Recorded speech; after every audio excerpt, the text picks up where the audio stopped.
नमस्कार दोस्तों। Story audio book Mumbai channel में आपका स्वागत है। अगर आपको यह कहानी पसंद आती है तो चैनल को सब्सक्राइब करें। तो चलिए शुरू करते हैं। हर्षवर्धन अभी भी बेकाबू होकर अनाया को चूम रहा था। फिर वह अनाया से दूर होते हुए कहता है, मेरा मूड तो आज तुम्हें ही ब्रेकफास्ट में खाने का है। अनाया हर्षवर्धन के गालों को पकड़कर उसके माथे को चूमते हुए कहती है, मिस्टर हस्बैंड, शायद आप भूल रहे हो कि आप ही ने कल कहा था कि आप पहले मुझे अपनी गर्लफ्रेंड बनाएंगे। और शायद आप जानते हैं कि मैंने स्टैंडर्ड बहुत उसे हैं। तो पहले मुझे गर्लफ्रेंड तो बनाइए, बाद में मुझे खाने की बातें कीजिएगा। तब तक के लिए तो आपको सिर्फ मेरे हाथ का बना हुआ ब्रेकफास्ट ही मिलेगा, उसमें मैं नहीं होंगी। यह सुनकर हर्षवर्धन मुस्कुराता है और अनाया को प्लेटफॉर्म से नीचे उतारकर कहता है, ठीक है मेरी जान, तुम देखना मैं तुम्हें कैसे अपनी गर्लफ्रेंड बनाता हूं। लेकिन अभी जाओ, तुम टेबल पर बैठ जाओ, मैं ब्रेकफास्ट लगा देता हूं। अनाया कहती है, कोई बात नहीं, मैं तुम्हारी मदद कर देती हूं।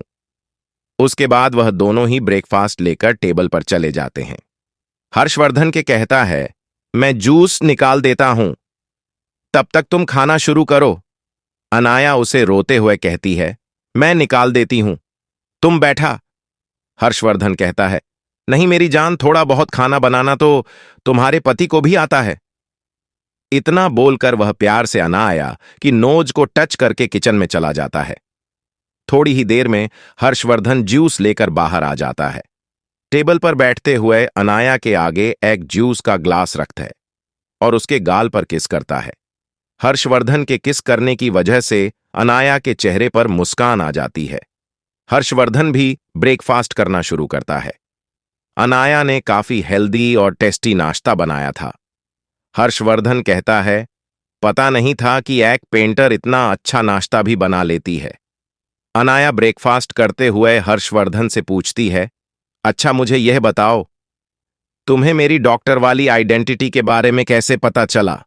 हर्षवर्धन कहता है, मुझे तुम्हारी सबसे पहले इसी आइडेंटिटी के बारे में पता चला था, क्योंकि मैंने तुम्हारे बारे में पता करने के लिए जब कहा था तो मेरे आदमियों ने कहा जहां जहां तुम्हारे होने के निशान मिले हैं उन सभी जगह पर एक मेडिकल फील्ड में एक बदलाव हुआ है। एक नामी डॉक्टर है जिसका नाम डॉक्टर एना हुआ है और वह दुनिया की नंबर 1 न्यूरोसर्जन है। उसे उस हर जगह पर कोई ना कोई ऑपरेशन किया है जिस जगह पर तुम थी। मैं तभी समझ गया था कि वह कोई और नहीं तुम ही हो और मैं तुम्हारे डॉक्टर एना के नाम को भी फॉलो करने लगा।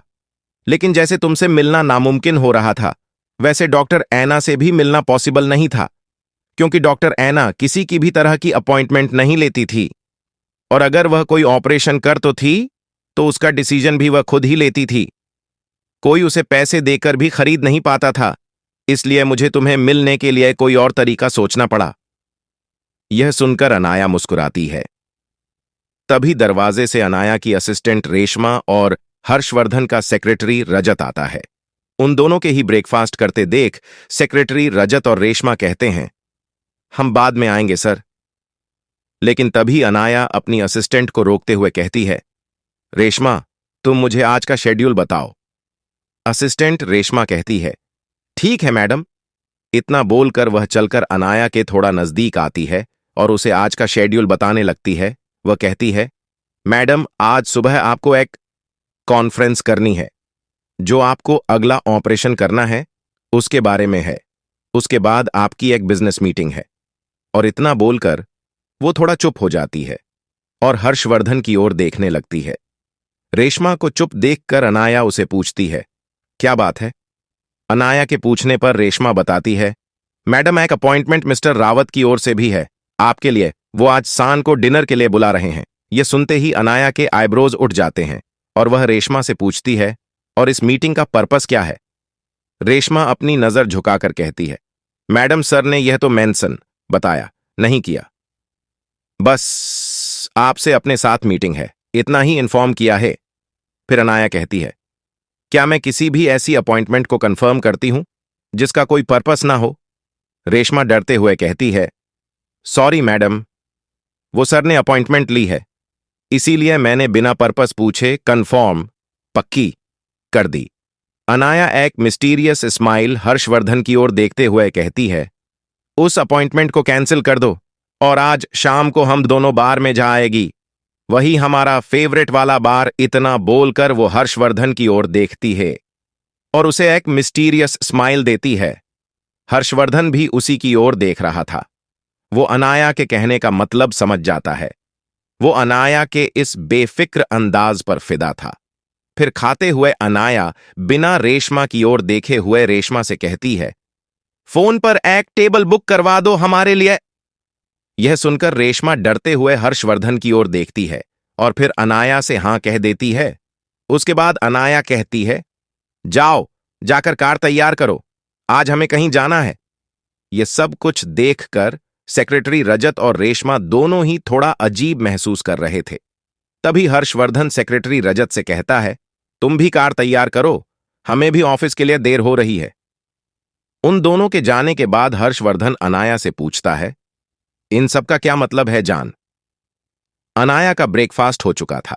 वह अपनी जगह से खड़ी होती है और चलकर हर्षवर्धन के पास जाती है और उसके गले में हाथ डालकर कहती है, मेरी जान मिसेज अनाया, हर्षवर्धन रावत को पटाना बहुत आसान है क्योंकि वह मिस्टर हर्षवर्धन रावत से पहले से पड़ी हुई है, लेकिन तुम्हें मिस अनाया कपूर को पटाना है जिसके कई सारे नाम और कई सारी पहचान है, और उसे बिजनेस करके नहीं पटाया जा सकता।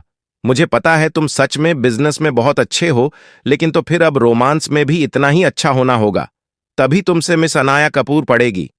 अरे हां मेरी जान, अपॉइंटमेंट लेकर बिजनेस पार्टनर को बुलाया जाता है, अगर गर्लफ्रेंड को कहीं बुलाना है तो। इतना बोलकर वह चुप हो जाती है और हर्षवर्धन के गाल पर किस करके दरवाजे की ओर चलने लगती है। जाते हुए वह हर्षवर्धन से कहती है, शाम को मिलेंगे mister husband, good luck for a date. जाती हुई अनाया को देखकर हर्षवर्धन के चेहरे पर स्माइल आ जाती है और वह भी खड़ा होकर उसके पीछे पीछे जाने लगता है। अब तक अनाया दरवाजे तक ही पहुंची थी तो जाकर हर्षवर्धन उसे पीछे से पकड़ लेता है और कहता है, लगता है मेरी वाइफ को मेरे रोमांटिक होने पर शक है। अनाया उसी तरह खड़े हुए हर्षवर्धन से कहती है, तुम्हारी वाइफ को तो नहीं, लेकिन शायद तुम्हारी होने वाली गर्लफ्रेंड को जरूर है। इतना बोलकर वह पीछे घूम जाती है और हर्षवर्धन को किस करती है और सामने ही खड़ी हुई अपनी कार की ओर बढ़ जाती है। जाते हुए वह हर्षवर्धन से कहती है, मेरी जान, तुम्हें किसी अच्छे इंसान से लव एडवाइस, सलाह लेने की जरूरत है। मेरी जान, कहीं ऐसा ना हो कि तुम्हारी होने वाली गर्लफ्रेंड तुमसे पहले किसी और की गर्लफ्रेंड हो जाए। इतना बोलकर वह पीछे मुड़कर हर्षवर्धन की ओर अपनी फेक स्माइल करती है और एक आंख मारती है और वहां से चली जाती है। अनाया की आखिरी बात सुनकर हर्षवर्धन को लगता है कि सबसे पहले उसे वाकई में लव लेशन की जरूरत है, कहीं ऐसा ना हो अनाया वाकई में उसे छोड़कर न चली जाए। यही सब सोचकर वह अपने सबसे अच्छे दोस्त विक्की सहगल को फोन लगाता है और चलते चलते अपनी कार की बैक सीट पर बैठ जाता है और रजत को ऑफिस के लिए निकलने का इशारा करता है। तभी सामने से रॉकी मित्तल फोन उठा लेता है और कहता है, बोल। हर्षवर्धन, काफी वक्त के बाद मेरी याद आई। हर्षवर्धन कहता है, मुझे तुम्हारी मदद चाहिए। यह सुनकर विक्की चौंक जाता है। विक्की एक गैंगस्टर है और उसकी एक बहुत बड़ी गैंग है, लेकिन उसके बहुत सारे लीगल बिजनेस भी हैं, लेकिन ब्लैक मार्केट में भी उसका दबदबा काफी ज्यादा है। वह किसी को पीट रहा था ताकि उसे कुछ उगलवा सके। वह अपने आदमियों से कहता है, तुम इसे देख लो। इतना बोलकर वो कमरे से बाहर निकलकर आराम से बात करने लगता है और कहता है, तुम्हें और मेरी मदद चाहिए, कहीं तुम नशे में होना है। विक्की ऐसा इसलिए कह रहा था क्योंकि अक्सर हर्षवर्धन उसकी मदद किया करता था। अगर उसके कुछ इल्लीगल काम में प्रॉब्लम आ गई हो या फिर उसके कोई लोग प्रॉब्लम में हो तो, यहां तक कि उसने एक बार उसकी जान भी बचाई है और उसके आदमियों की भी, शायद इसीलिए हर्षवर्धन विक्की के लिए उसके भाई जैसा था। तभी हर्षवर्धन कहता है, तुम्हारी बहुत सारी गर्लफ्रेंड रह चुकी है। विक्की कहता है, हां रह चुकी है, लेकिन तुम यह क्यों पूछ रहे हो? हर्षवर्धन कहता है, ठीक है, मुझे यही जानना था। तभी हर्षवर्धन को अनाया की कही हुई आखिरी बात याद आती है। वह बात कहते हुए उसके चेहरे पर एक नखरे वाली मुस्कान थी। उसने कहा था कि वह आज शाम क्लब जा रही है। हर्षवर्धन समझ गया कि वह विक्की के ही क्लब में जा रही है। क्या हर्षवर्धन अनाया का इशारा समझ पाएगा? क्या आज शाम को हर्षवर्धन और अनाया मिल पाएंगे? क्या होगा विक्की के क्लब में? आगे कौन सी नई मुसीबत राह देख रही है इन दोनों की? हर्षवर्धन कुछ सोचता है कि क्योंकि अनाया ने कहा था वो वहां जा रही है जो उसकी पसंदीदा जगह है और जहां वो अक्सर जाया करती है, लेकिन अनाया तो कई सालों से यहां पर वापस लौटी ही नहीं, और जब वो गई थी तब वो काफी छोटी थी, तो वो ऐसी जगह पर जा नहीं सकती। इसका मतलब है कि वह उस जगह की बात कर रही थी जहां हर्षवर्धन अक्सर जाया करता था, क्योंकि इनडायरेक्टली अनाया ने उसे मिलने की जगह बता दी थी। तभी उसे सामने से विक्की की आवाज आती है, क्या हुआ हर्षवर्धन, कहां खो गए? हर्षवर्धन कहता है, आज शाम को मैं तुम्हारे क्लब में आ रहा हूं, हम वहीं पर मिलेंगे और फ्री रहना, मुझे तुमसे कुछ बात करनी है, और टॉप फ्लोर पर मेरी टेबल बुक कर देना। विक्की कहता है, तुम्हें टॉप फ्लोर जाने की क्या जरूरत है, मैं तुम्हारे लिए प्राइवेट रूम बुक कर देता हूं। हर्षवर्धन कहता है, नहीं, जितना कहा है उतना करो। इतना बोल वो अपना फोन रख देता है। ये देखकर विक्की गुस्से में कहता है, अच्छा, अजीब आदमी है, पहले खुद ही फोन करता है, बाद में खुद ही फोन काट देता है। ठीक है, शाम को मिले तो अच्छी खबर लूंगा इसकी। इधर हर्षवर्धन का पूरा दिन नहीं कट रहा था। यही सोच रहा था कि वह अनाया के लिए कौन सी ऐसा स्पेशल चीज करें जिसकी वजह से वह इंप्रेस हो जाए और उसकी गर्लफ्रेंड बनने के लिए मान जाए। इस वजह से तो उसका ध्यान काम पर भी नहीं चाह रहा था। उधर अनाया कुछ शॉपिंग करने के लिए मॉल के लिए निकल जाती है, और वहां पर वह अचानक से तानिया और उसके साथ दो और लड़कियों से टकरा जाती है। तानिया उसे देखते ही पहचान लेती है और उसे आगे जाने से रोक लेती है। प्रदीप उसके पास खड़ी हुई दो लड़कियां, जिसमें से एक का नाम पायल और दूसरे का नाम पूजा था। पूजा के पापा इस मॉल के शेयर होल्डर थे। तानिया उन लोगों को बताती हैं, ये वही लड़की है जो हर्षवर्धन की गर्लफ्रेंड है। तभी तानिया उसे रोकते हुए कहती हैं, थर्ड क्लास लड़कियों को ऐसी जगह पर नहीं आना चाहिए, तुम्हारी औकात नहीं यहां से कुछ भी खरीदने की। यह सुनकर अनाया को मन ही मन हंसी छूट जाती है, लेकिन वह फिर भी कुछ बोलती नहीं। तभी उसी के पास खड़ी हुई पायल कहती है, क्या तुम सच में हर्षवर्धन भैया की गर्लफ्रेंड हो? अनाया हर्षवर्धन के पूरे खानदान की डिटेल जानती थी। वह जानती थी इसका नाम पायल है और वह हर्षवर्धन के सौतेले चाचा की बेटी है। हालांकि यह भी बुरी ही है, लेकिन इसके पास इतना दिमाग नहीं है कि वह कोई साजिश कर सके। तभी अनाया उन लोगों से कहती है, अगर हूं भी तो इसे तुम लोगों का क्या लेना देना। इतना बोलकर वो वहां से जाने लगती है, तो पीछे से पायल उसका हाथ पकड़कर उसे रोक लेती है और कहती है, तुम्हारी हिम्मत कैसे हुई मेरे भाई के नजदीक जाने की, और तुमने तानिया का प्यार छीना है? उसे यह सुनकर अनाया मुस्कुराकर कहती है, क्या सच में? लेकिन मुझे तो पता ही नहीं था। अच्छा होगा तुम इन सब के बारे में अपने भैया से ही बात कर लो और मुझसे दूर रहो। इतना बोलकर वह वापस जाने लगती है, तो तानिया उस पर हाथ उठाने ही वाली थी कि अनाया उसका हाथ पकड़कर नीचे झटक देती है और कहती है, ऐसी गलती दोबारा मत करना, कहीं ऐसा ना हो कि तुम्हारा हाथ अपने कंधे से अलग ना हो जाए। इतना बोलकर वो कफलिंग की शॉप की ओर बढ़ जाती है, लेकिन तभी पायल चिल्लाकर कहती है, जाओ जाकर इस मॉल के मैनेजर को बुलाकर लाओ। मॉल का मैनेजर वहां आता है और पायल से रिस्पेक्ट से बात करता है। पायल कहती है, यह लड़की एक नंबर की फ्रॉड है, इसे यहां से बाहर निकालो। इसके पास ना ही पैसे हैं और ना ही ये कुछ खरीदने आई है, जरूरी यहां पर चोरी करने ही आई होगी। मॉल मैनेजर बहुत चापलूसी इंसान था। वह पायल को पहले से जानता था और उसे पता था कि वह रावत खानदान से जुड़ी हुई है, इसीलिए वह उसे बहुत पोलाइटली बात कर रहा था। यह सुनते ही मॉल का मैनेजर तुरंत अपने सिक्योरिटी गार्ड को बुला लेता है और उसे कहता है, इस मैडम को यहां से बाहर निकालो। यह सुनते ही अनाया गुस्से में आ जाती है और कहती है, लेकिन मेरी गलती क्या है जो तुम लोग मुझे बाहर निकाल रहे हो? वह मैनेजर कहता है, आपको जानने की जरूरत नहीं है, आप प्लीज यहां से बाहर निकल जाइए। तभी पायल गुस्से में कहती है, क्योंकि तुम्हें घटिया लड़की हो यही काफी है तुम्हें यहां से बाहर निकालने के लिए। तानिया भी आग में घी डालने का काम करते हुए कहती हैं, तुम्हारे जैसे कैरेक्टरलेस लड़की यहां नहीं आ सकती, और यहां तुम जैसी डॉन मार्केट लड़की नहीं आ सकती। तुम ऐसे मॉल में आने के सिर्फ ख्वाब देख सकती हो। तुम हर्षवर्धन को बेवकूफ बना सकती हो कि तुम फॉरेन से आई हो, लेकिन मैं तुम जैसी लड़कियों को बहुत अच्छे से जानती हूं। तुम तो शहर से बाहर भी कभी नहीं गई होगी। तुम्हारे कपड़े भी कितने गंदे लग रहे हैं। तभी उसके पास खड़ी हुई लड़की पूजा कहती है, तुम्हें यहां से बाहर निकलने के लिए यही काफी है कि इस मॉल में मेरे पापा एक शेयर होल्डर हैं।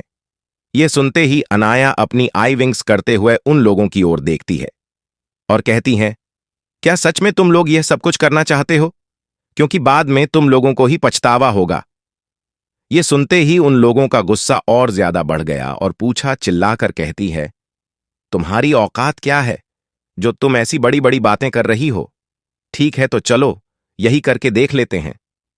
तभी वह मैनेजर अपना बॉडीगार्ड्स को अनाया को वहां से निकालने के लिए कहने लगता है। तभी अनाया अपने पर्स खोलती है और उसमें से उस मॉल का वीआईपी प्लेटिनम कार्ड निकालकर उस मैनेजर के मुंह पर फेंकती है। सामने खड़ी हुई वो तीनों लड़कियां और मैनेजर यह देखते ही चौंक जाते हैं, क्योंकि भले ही पूजा के पापा उस मॉल के एक शेयर होल्डर थे, लेकिन उसके पास भी सिर्फ गोल्ड कार्ड ही था। प्लैटिनम कार्ड तो इंटरनेशनल वीआईपी मेंबर्स के पास ही था, और वह भी बहुत कम लोग। फिर अनाया वहां से जाने लगती है। वह चारों तो अभी भी सॉग्ड वहीं पर खड़े थे। तभी अनाया पीछे मुड़ती है और मैंने जी की ओर इशारा करते हुए कहती है, शायद अब तुम्हें किसी और नौकरी की जरूरत होगी।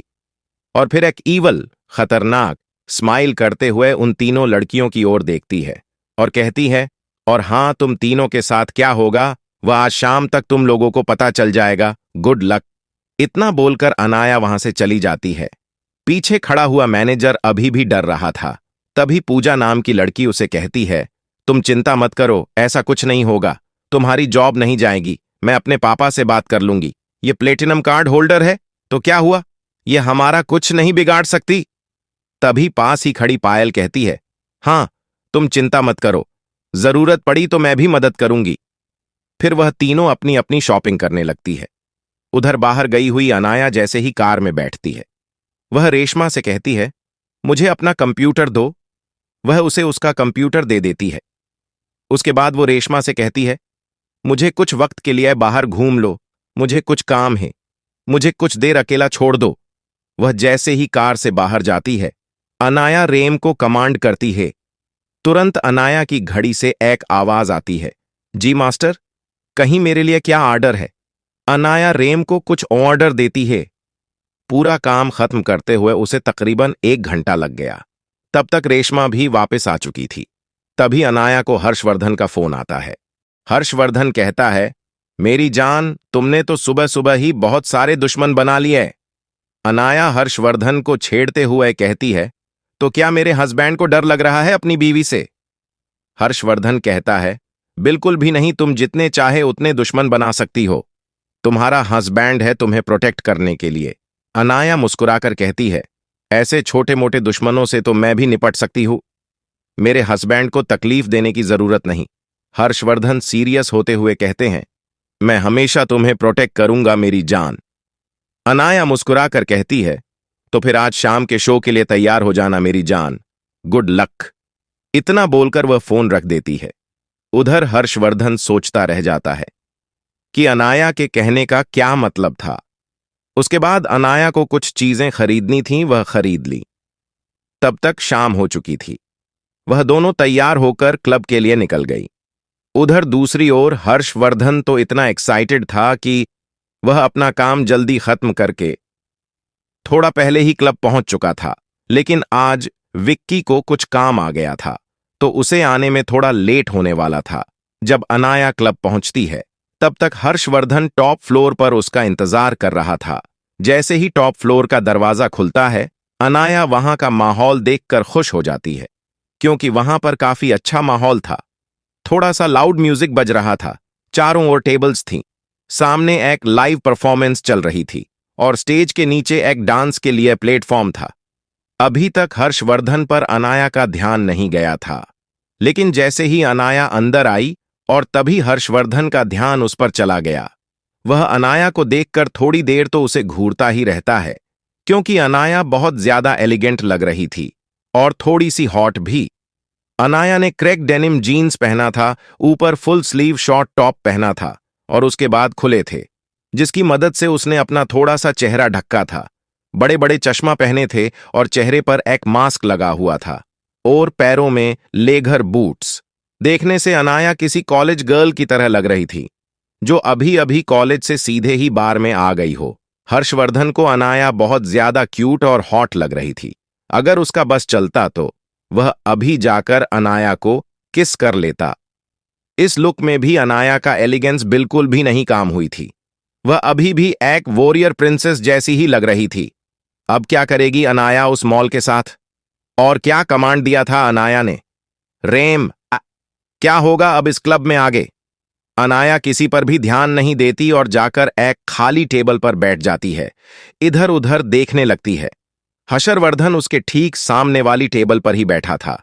एक बार नजरें घुमाते ही अनाया का ध्यान तुरंत ही हर्षवर्धन पर चला गया। उसे यहां देखकर वो काफी खुश हो जाती है। उसे पता था कि उसका दिया हुआ इशारा हर्षवर्धन जरूर समझ जाएगा। हर्षवर्धन को उसके मांस से पीछे भी उसकी स्माइल नजर आ रही थी। उसके चेहरे पर भी हल्की सी स्माइल आ जाती है। यह देखकर पासी के टेबल पर बैठा हुआ हर्षवर्धन का सेक्रेटरी थोड़ा अजीब फील करता है, क्योंकि उसका बॉस कभी बाहर हंसता नहीं था। थोड़ी ही देर में वहां पर वह तीनों लड़कियां भी आ जाती हैं। जॉन अनाया को मॉल में मिली थी। आज वहां पर कोई और भी आया हुआ था। वहां पर एक कॉर्नर पर वही गैंगस्टर बैठा हुआ था, जिसके बच्चे की मां तानिया बने वाली थी, जिसका नाम गैंगस्टर जितेंद्र मल्हार था। अनाया को पिछले जन्म की कुछ मेमोरीज याद आती है। उसमें न्यूज़पेपर में पढ़ा था कि विक्की सहगल और जितेंद्र मल्हार दोनों ही दुश्मन हैं और एक दूसरे के खून के प्यासे रहते हैं, क्योंकि उन दोनों के बीच कुछ मिसअंडरस्टैंडिंग हो गई थी। पहले वह दोनों बहुत अच्छे दोस्त हुआ करते थे, लेकिन उसके बाद अब उन दोनों के बीच बिल्कुल भी अच्छे रिश्ते नहीं थे। तभी अनाया अपनी असिस्टेंट रेशमा से कहती है, जाओ जाकर ड्रिंक ले आओ। रेशमा ड्रिंक लेने के लिए जाती है। वो तीनों लड़कियां तानिया, पूजा और पायल वहीं पर खड़ी रहकर हर्षवर्धन को ढूंढ रही थीं, क्योंकि उन लोगों को पता चला था कि हर्षवर्धन यहां पर आने वाला है। इसीलिए वह तीनों यहां पर आई थीं। तभी रेशमा ड्रिंक लेकर अनाया की ओर बढ़ रही थी और उसी वक्त तानिया का ध्यान हर्षवर्धन की ओर जाता है और वह जल्दी से उसकी ओर जाने के चक्कर में रेशमा से टकरा जाती है और रेशमा की ड्रिंक उनमें से दो लड़कियों के कपड़ों पर गिरा देती है। ये देखते ही वह गुस्से में कहती है, तुम्हारी हिम्मत कैसे हुई हमारे कपड़े खराब करने की? तुम जानती भी हो इसकी कीमत क्या है। जब पायल अपनी नजरें उठाकर ऊपर की ओर देखती है तो वह रेशमा को पहचान जाती है कि वह आज सुबह मॉल में अनाया के पीछे खड़ी थी। वह तुरंत उसे पूछती है, तुम तो उसी गिरी हुई लड़की के पीछे खड़ी थी ना? तो आज सुबह मॉल में हमें मिली थी। तुम्हारी हिम्मत कैसे हुई हमारे कपड़े खराब करने की? इतना बोलकर वह उसे थप्पड़ लगा देती है और पायल को तो इतना गुस्सा आता है कि वह अपने सिक्योरिटी को कहती है, लेकर जाओ इसी। और बार में दूर से बैठा हुआ हर्षवर्धन भी यह सब कुछ देख रहा था। हालांकि उसे रेशमा से कोई फर्क नहीं पड़ता था, लेकिन उसे अनाया से पड़ता था और अनाया रेशमा की असिस्टेंट थी, इसीलिए वह उसकी मदद करने के लिए अपने पास ही बैठे सेक्रेटरी रजत से कहता है। अभी सेक्रेटरी रजत रेशमा तक पहुंच पाता, उसे पहले ही वह गार्ड्स रेशमा तक पहुंच जाते हैं। रेशमा पीछे देखकर अनाया की ओर ही देख रही थी और यह बात हर्षवर्धन और दूसरे कोने में बैठा हुआ जितेंद्र मल्हार भी नोटिस कर रहा था। अनाया अपनी फिंगर टेबल पर टेप करके रेशमा को सिग्नल देती है। रेशमा उसकी बात समझ जाती है और रेशमा के चेहरे पर एक खतरनाक मुस्कान आ जाती है। वह मुस्कान रजत ने भी देखी थी। थोड़ी देर के लिए तो वह भी डर गया था रेशमा की मुस्कान देख के। उसके बाद रेशमा ने अपने हाथ को स्ट्रेच किया और अपने शर्ट की स्लीव मॉडल ली। देखने से ऐसा लग रहा था वह लड़ने के लिए तैयार हो रही हो। ये देखकर उस हॉल में बैठे सभी लोग चौंक जाते हैं कि यह एक अकेली लड़की इतने हठे-कठे गार्ड से कैसे लड़ेगी। तभी अनाया हर्षवर्धन को इशारा करती है कि रजत को पीछे बुला ले। हर्षवर्धन ऐसा ही करता है। रजत वापस अपनी जगह पर बैठ जाता है। उधर रेशमा ने उन गार्ड्स को और एक खतरनाक लुक दिया। वो गार्ड कुछ करते उसे पहले ही रेशमा ने हवा में एक छलांग लगाई और जोर किक वहां खड़े गार्ड के चेहरे पर मार दी। किक गार्ड के चेहरे पर पड़ते ही वो गार्ड बेहोश होकर नीचे गिर जाता है। अब उस कमरे में सिर्फ लातों और घुसों की ही आवाजें आ रही थी। रेशमा को इस तरह लड़ते देख वहां पर बैठे सभी लोग उस पर फिदा हो रहे थे कि यह लड़की कितनी अच्छी फाइटर है। यहां तक कि हर्षवर्धन और उसका सेक्रेटरी रजत भी यह देखकर चौंक जाते हैं कि यह मामूली सी दिखने वाली लड़की इतनी अच्छी फाइट कर सकती है। अपने गार्ड्स को पीटता देख पायल गुस्से में आ जाती है और वह वहां पर पास के टेबल पर से एक बियर की बोतल लेकर रेशमा की ओर बढ़ती है। जब वह रेशमा पर उसका वार करने ही वाली थी, तभी किसी ने उसका हाथ पकड़ लिया। ये देखते ही वो पीछे मुड़कर देखती है तो वहां पर अनाया खड़ी थी। हर्षवर्धन भी अनाया को लड़ाई में उतरता देख डर जाता है और वह खड़ा होकर अनाया की ओर आने ही वाला था कि अनाया हर्षवर्धन को न आने का इशारा करती है। अनाया उसका हाथ जोर से पकड़ती है। इसकी वजह से वह बोतल हाथ से छूटकर वहीं पर टूट जाती है और उसके टुकड़े वहीं पास में खड़ी तानिया और पूजा के पैरों में लगते हैं।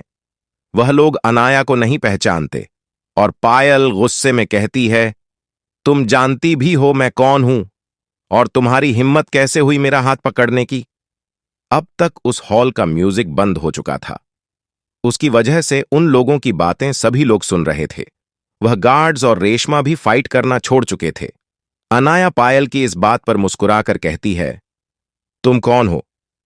अगर तुम्हें पता नहीं है तो चलो मैं बता देती हूं। इतना बोलकर वह कहती है, तुम रावत खानदान के नाजायज बेटे जयराज रावत की बेटी हो। जैसे तंदुरुस्त शरीर में सिर्फ एक छोटा सा बैक्टीरिया कीड़ा पूरे शरीर को बर्बाद कर देता है, वैसे ही तुम्हारे पिता रावत खानदान में एक कीड़े से ज्यादा कुछ नहीं है। तुम्हारे पिता जयराज रावत हर तरह के बुरे काम करते हैं और रही बात तुम्हारी तो तुम कुछ काम नहीं करती। तुम सिर्फ रावत खानदान की दौलत उड़ती हो और लड़कों को घूमती है। अब तक तुम्हारे तकरीबन 4 और अफेयर रह चुके हैं। यहां तक कि तुम्हारा सबसे पहला अफेयर तुम्हारी स्कूल लाइफ में ही हुआ था। यहां तक कि तुम एक बार प्रेग्नेंट भी हो चुकी हो, आज से ठीक 3 साल पहले, और तुमने अबॉर्शन भी करवाया है। और तुम्हारे बच्चे का जो बात था, शायद उसने तुम्हें धोखा दिया। और जहां तक मुझे पता है, तुमने इस बारे में अब तक अपने परिवार को नहीं बताया, क्योंकि तुमने पढ़ाई के नाम पर 6 महीने अपने दोस्त के प्राइवेट विला में बिताए।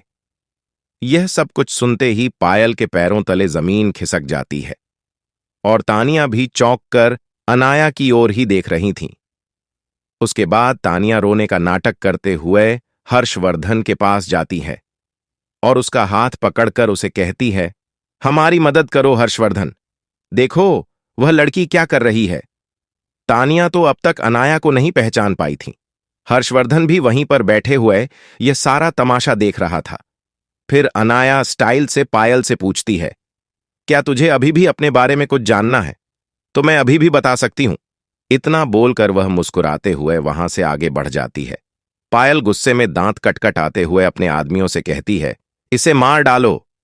ये सुनते ही पायल के आदमी अनाया की ओर बढ़ते हैं। ये देखते ही रेशमा उन लोगों से लड़ने लगती है।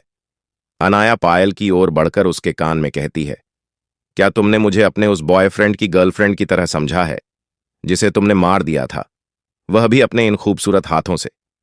अगर जेल नहीं जाना चाहती तो भूल जाना यहां कभी कुछ हुआ भी था और मुझसे दूर रहना, वरना तुम्हारे उस मर्डर की क्लिप में पुलिस को भेज दूंगी और फिर पूरा रावत खानदान कुछ भी कर ले, तुम पुलिस से नहीं बच पाओगी। ये सुनते ही पायल डर के मारे गिर जाती है और कांपने लगती है। गिरी हुई पायल के नजदीक जाकर अनाया कहती है, मैंने तुम्हें आज सुबह ही कहा था, मुझसे पंगा भारी पड़ेगा। ये सुनते ही पायल समझ गई कि यह वही लड़की है जो सुबह सुबह उसे मॉल में मिली थी। पायल अनाया से कहती है, वह क्लिप तुम किसी को नहीं दोगी। अनाया पायल की आंखों में देखती है और वह समझ जाती है कि पायल सोच रही है यहां से बाहर जाते ही वह मुझे मरवा देगी। अनाया मुस्कुरा कर कहती है, अगर तुम्हें लगता है कि यहां से जाने के बाद तुम मुझे मार सकती हो तो तुम्हारी गलतफहमी है, क्योंकि अगर मैं इतना सब कुछ पता लगा सकती हूं तो मेरे पास तुमसे बचने के भी तरीके हैं। अगर मुझे कुछ हो गया तो क्लिप अपने आप ही पुलिस के पास चली जाएगी। इतना बोलकर वह खड़ी हो जाती है और वहां से जाने लगती है। दूर से देखने वाले को ऐसा लग रहा था कोई वॉरियर प्रिंसेस वॉर के बीच से बाहर जा रही है, क्योंकि रेशमा अभी भी उन गार्ड से फाइट कर रही थी। वहां पर तकरीबन 6 गांठ थे और अब तक रेशमा उनमें से 4 को बेहोश कर चुकी थी। अब सिर्फ 2 ही बचे थे। अनाया चलकर जितेंद्र मल्हार के पास जाती है और उसके सामने के टेबल पर बैठ जाती है। उसके आदमी अनाया को रोकने की कोशिश करते हैं तो जितेंद्र मल्हार अपने आदमियों को अनाया को छूने से मना कर देता है। क्यों बैठी है अनाया जितेंद्र मल्हार के पास? और बाकी की दोनों लड़कियों को क्या सजा देगी अनाया?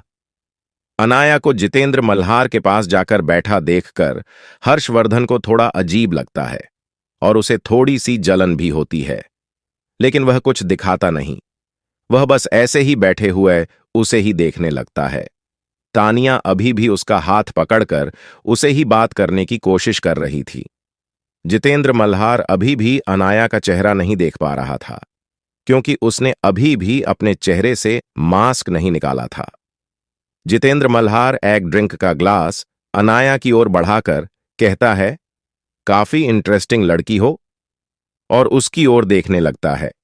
अनाया ड्रिंक का ग्लास नहीं लेती और जितेंद्र मल्हार से कहती है, जो चीज पाना अपने बस में ना हो उसकी और नजर नहीं डालनी चाहिए।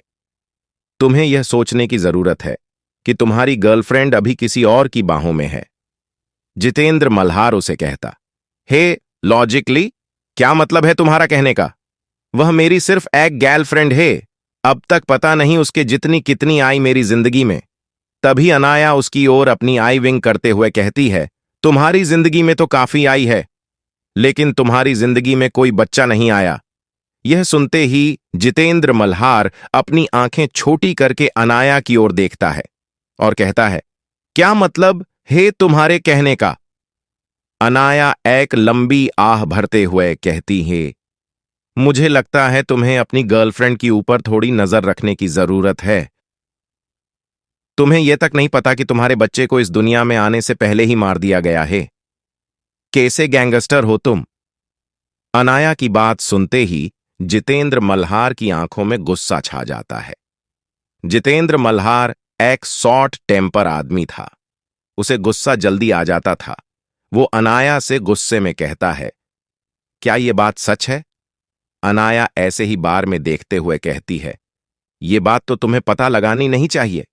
मुझे क्यों पूछ रहे हो? वैसे भी तुम्हें दूसरों की बात पर यकीन करने की आदत है। इसी वजह से तो तुमने अपने बेस्ट फ्रेंड को खो दिया था।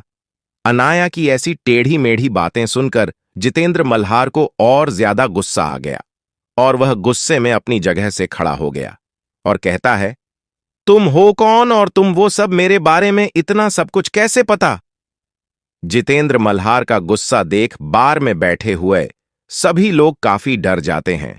उन सभी को लग रहा था कि अनाया जितेंद्र मल्हार को अप्रोच कर रही थी, जिसकी वजह से वह नाराज हो गया। कुछ लोग तो ऐसे भी बातें करने लगे थे कि यह लड़की कितनी बुरी है, अब तो यह गई, उसने गैंगस्टर को नाराज कर दिया, अब तो उसे कोई भी नहीं बचा सकता। उधर दूर बैठा हुआ हर्षवर्धन भी थोड़ा सा डर गया था, क्योंकि अनाया उसे काफी दूर बैठी थी। अगर जितेंद्र मल्हार कुछ करता तो उसे उस तक पहुंचने में देर हो जाती।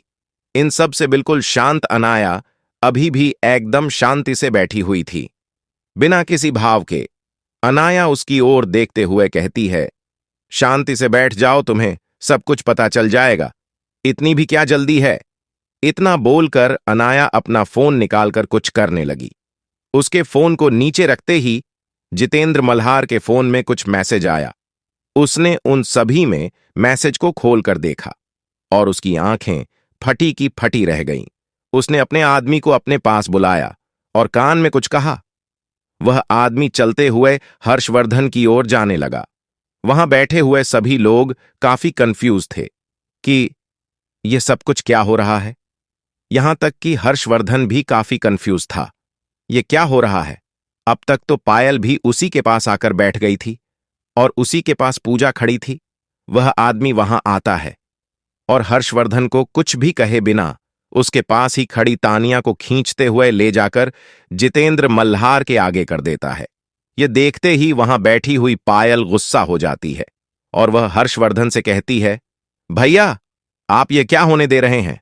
आप उसे बचाए तानिया को, वह आपको पसंद करती है। हर्षवर्धन अपनी आंखें छोटी करके कहता है, अपनी हद में रहो। पूरी दुनिया में कई लड़कियां हैं जो मुझे पसंद करती हैं, तो क्या मैं उन सबको बचाता फिरूं?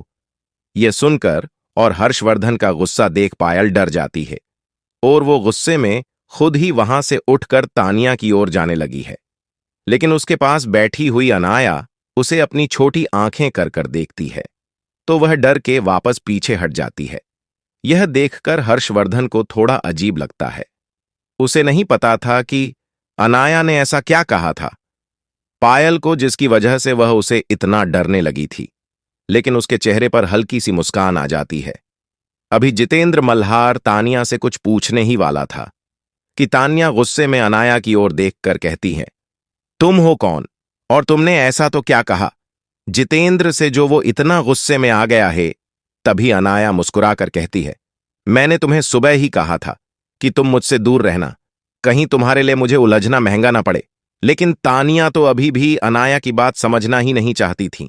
अनाया स्टाइल से अपनी जगह से खड़ी होती है और तानिया के नजदीक जाकर उसके कान में कहती है, मैंने ज्यादा कुछ नहीं कहा, मैंने बस उसे इतना बता दिया कि तुम किस तरह से उसे प्यार का नाटक करके उसकी गैंग की सारी इंफॉर्मेशन दूसरे गेम को भेज देती हो। इतना ही नहीं, तुम्हें भेजा भी दूसरी ही गेंद में था, उसके पास। यहां तक कि तुम्हारी ही वजह से उसके पापा को गोली भी लगी थी, क्योंकि उस दिन वह बात तुमने ही लीक की थी। उसके पापा कोई डील फाइनल करने के लिए घाट पर जाने वाले हैं। तो बस यही सब सुनकर वो थोड़ा थोड़ा सा गुस्सा हो गया तुमसे और तुम्हें वहां से घसीटते हुए यहां ले आया।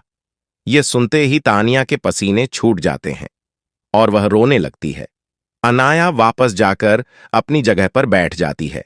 किसी को कुछ पता नहीं था कि तानिया के कान में उस नकाब वाली लड़की ने क्या कहा था।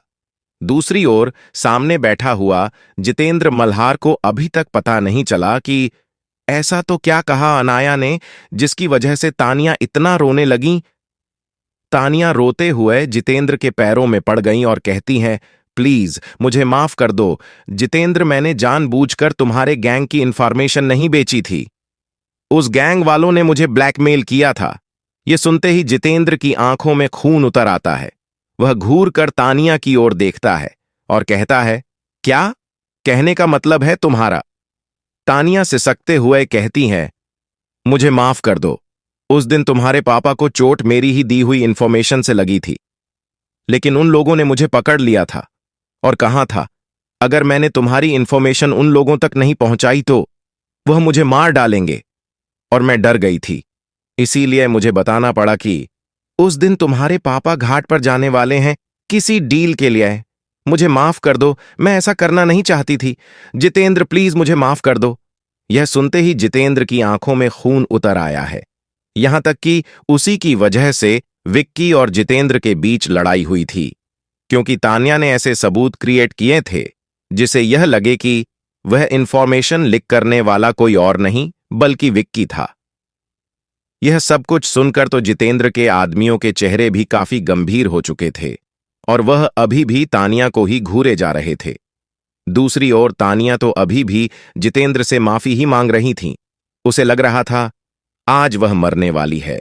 उसके बाद जितेंद्र घूर कर अनाया की ओर देखता है और कहता है, यह सब कुछ क्या है और यह ऐसा क्यों बोल रही है?